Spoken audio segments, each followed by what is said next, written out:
International breaking news America కాబోయే అధ్యక్షుడు Trump కు చెందిన ఇంటర్నేషనల్ హోటల్ ఎదుట ఓ కార్ బ్లాస్ట్ జరిగింది. ఈ ఘటనలో ఒకరు మృతి చెందగా 7గురు గాయపడ్డారు. కారులో పేలుడు పదార్థాలు ఉన్నాయని అధికారులు నిర్ధారించారు. అయితే ఈ కార్ టెస్లా కంపెనీది కావడంతో ఇది పెద్ద ఎత్తున చర్చకు దారితీసింది. ఈ ఘటనపై కేసు నమోదు చేసుకున్న పోలీసులు దర్యాప్తు చేస్తున్నారు. న్యూ ఇయర్ వేడుకల్లో న్యూ ఆర్లియన్స్ లో ఓ దుండగుడు తన వాహనంతో బీభత్సం సృష్టించాడు. ఆ ఘటనలో 15 మంది మృతి చెందారు. ఈ ఘటనను మరొక ముందే లాస్ వెగస్ లో ట్రంప్ హోటల్ ఎదుటనే మరో పేలుడు జరగటం ఆందోళనకు గురిచేస్తోంది.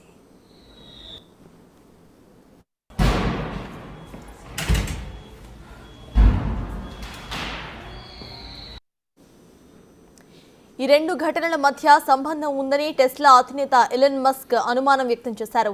ఉగ్రవాద చర్యగా కనిపిస్తోందని అన్నారు ఆయన. 2 కార్స్ ను రెంటల్ వెబ్సైట్ నుంచి తీసుకున్నారని చెప్పారు.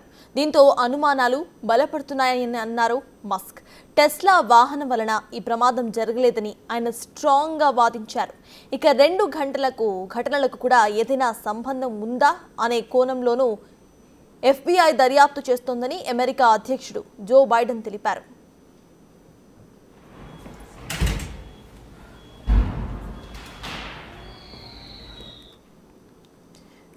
అమెరికా కాబోయే అధ్యక్షుడు ట్రంప్ కు చెందిన ఒక ఇంటర్నేషనల్ హోటల్ దగ్గర కార్ బ్లాస్ట్ జరిగింది. ఎట్ ద సేమ్ టైం ఇంకొక చోట కూడా బ్లాస్ట్ జరిగింది. ఈ 2 బ్లాస్ట్లకు సంబంధించిన అప్డేట్స్ ను మా ప్రతినిధి శివ అందిస్తారు. శివ, చెప్పండి, ఈ 2 బ్లాస్ట్ కు కూడా ఏమైనా ఇంటర్లింక్డ్ కనెక్షన్ ఉంది అనుకోవచ్చా? అసలు అప్డేట్స్ ఏంటి? దీంట్లో టెస్లా ఇన్వాల్వ్మెంట్ ఎంతవరకు ఉంది అనుకోవచ్చు?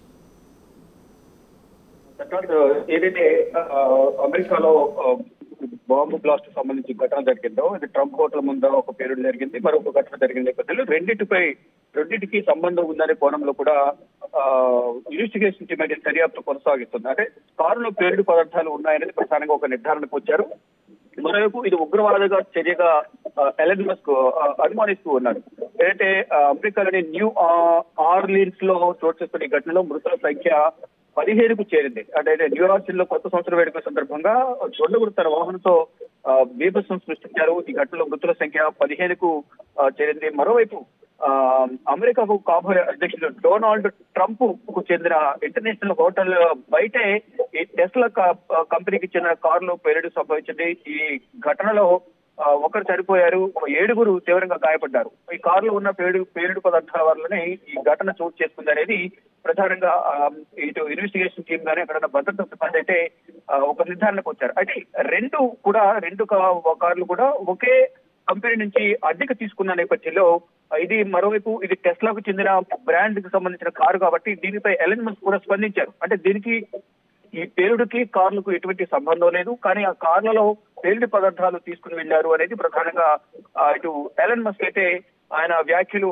చేశారు. అంటే ఒకవైపు కాబోయే ప్రధానమంత్రి ట్రంప్ సంబంధించిన హోటల్ ముందు పేలుడు సంభవించడం, మరోవైపు ఇంకో కార్లో కూడా ఈ బాంబు పేలుడు సంభవించడంతో దీంట్లో పేలుడు పదార్థాల వల్లే తప్ప దీంట్లో ఎటువంటి కారుకు సంబంధించిన కారు వల్ల ఎటువంటి ఇబ్బంది లేదనేది ప్రధానంగా టెస్లా అధినేత ఎలన్ మస్క్ అయితే ఒక అనుమానం వ్యక్తం చేస్తున్నారు. ఇది ఉగ్రవాద చర్యగా కనిపిస్తోంది.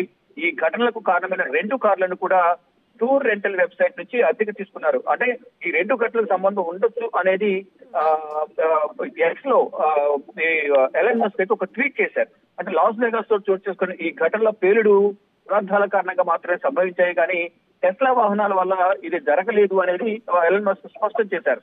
అదే దీనిపై టెస్లా సీనియర్ బృందం కూడా పరిశీలన చేస్తోంది. 2 ఘటనలకు ఏదైనా సంబంధం ఉందా లేదా అనే కోణంలో కూడా FBI దర్యాప్తు కొనసాగిస్తున్నట్టు కూడా అమెరికా అధ్యక్షుడు జో బైడెన్ కూడా పేర్కొన్నారు. అంటే ఇప్పుడు త్వరలోనే ప్రధానమంత్రిగా ఈయన కొత్త అధ్యక్షుడిగా ట్రంప్ బాధ్యతలు చేపట్టబోతున్నారు. అది సంబంధించిన కారు వద్ద హోటల్ వద్ద ఈ ప్రమాదం చోటు చేసుకోవడం ఇది ఉగ్రవాద చర్యగా కూడా అందరూ అభివర్ణిస్తున్నారు. దీనిపై అంటే టెస్లాకు చెందిన కంపెనీకి చెందిన కార్లు ఉన్నాయి కాబట్టి ఆ కార్ల వల్ల ఎటువంటి ఇబ్బంది జరగలేదు అంటే ఒక వెబ్సైట్ నుంచి. Right, thank you Shiva.